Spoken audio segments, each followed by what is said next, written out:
This is the sewing video of the Victorian corset with a stylish neckline.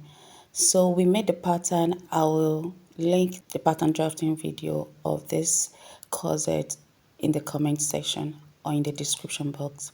So these are the pieces we got, and I've added the allowance that I'll need for the joining. So I'll be using this boning, which is about 1/4 of an inch, and that's why I'm using 1/2 inch all the way around the pieces.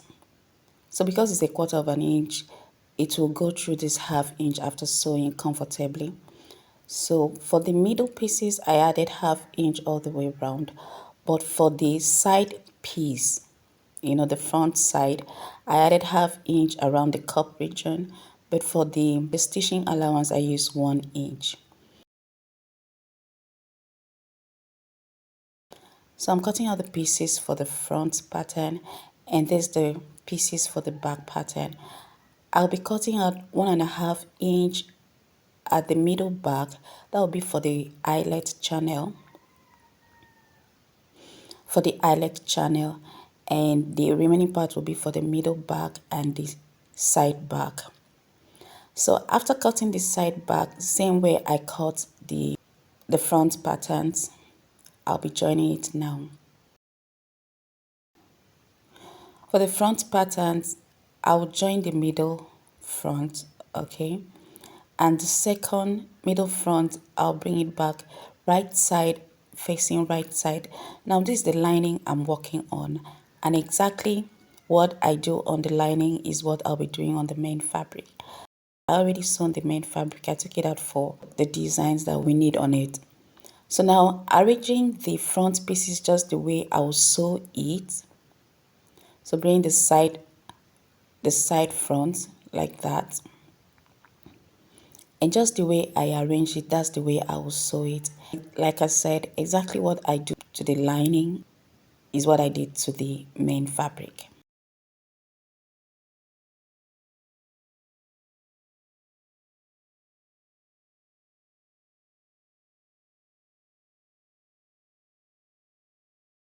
So here are the back pieces. Like I said, I've cut out 1.5 inch for the eyelet channel, and I've cut 1/2 inch all the way around the middle back, and same way I cut the side back, just that I added 1 inch for the stitching allowance. So I'll be bringing right side facing right side to sew it using 1/2 inch, okay? And I'll do the same thing. That's for the right side and the left side.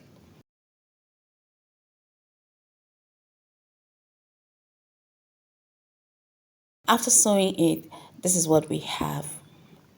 For the front, this is what it looks like, and that's the back pieces. So I'll bring the two pieces of the back together to join to the front panel. So now, looking at the stitching allowance that we have, we used 1/2 inch to sew.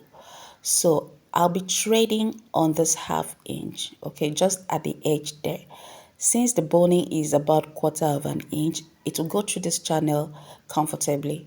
So I'll simply make it like a 5/8, okay? I'll thread it using 5/8 measurements, all right? So now, this is how I arranged the front allowances. For the cup allowance, I won't need to run any boning around there. I'll just simply thread it on both sides of the stitching allowance. But for the middle, I'll thread it on the middle and then the side. Note the way I arranged them inside.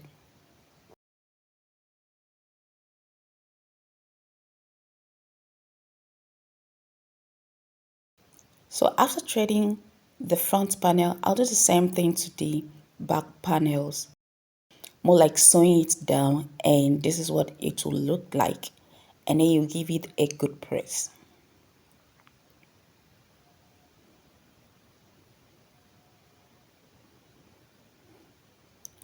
So after that, I will join the back pieces to the front panel. Okay, simply bring them at the side there and stitch out. Now remember, in the drafting video, I said if you're not comfortable for snatching out 7 inches out of your waist circumference, you can, adjust it at the stitching allowance.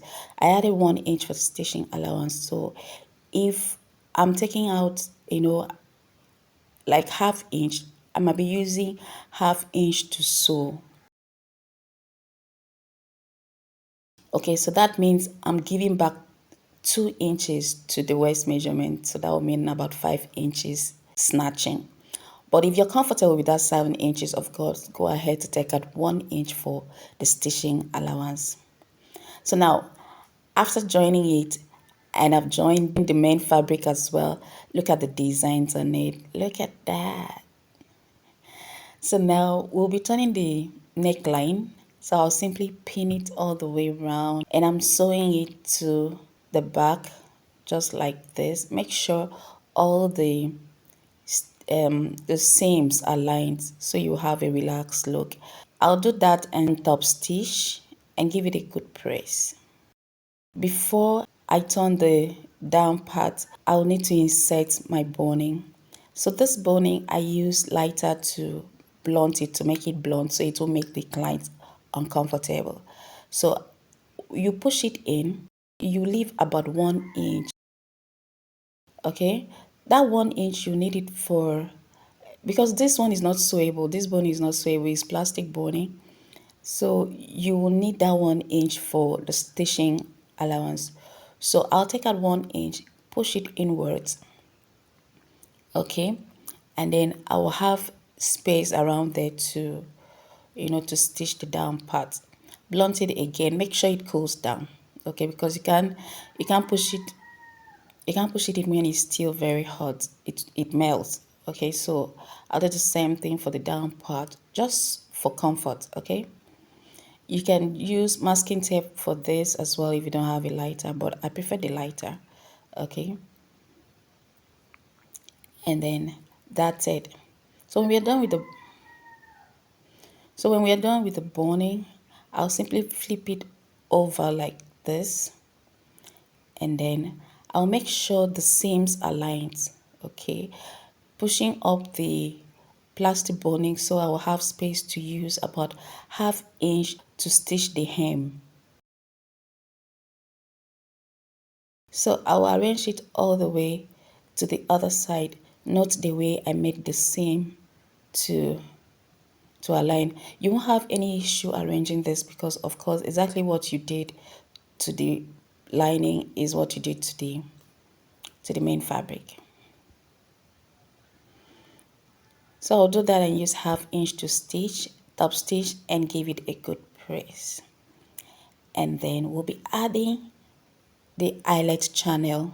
Okay, so you simply stitch this down just to just to make it one piece so it won't be difficult to attach the eyelet channel. So there's a whole tutorial for that. I'll be uploading that very soon. So you get to see how I handle an ashoke using it for the eyelet channel. All right. So just to clean the edge, after stitching it together, the lining and the main fabric, so I brought in the ashoke eyelet channel. So I'll simply push in about half inch inward just to sandwich it between.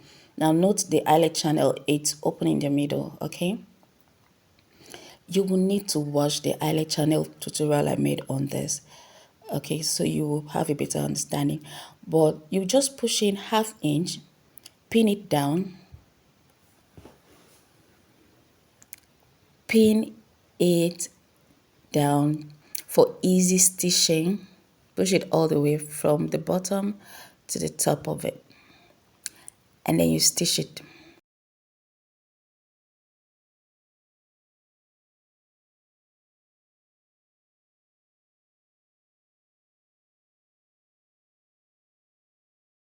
After attaching the eyelet channel, this is what we have.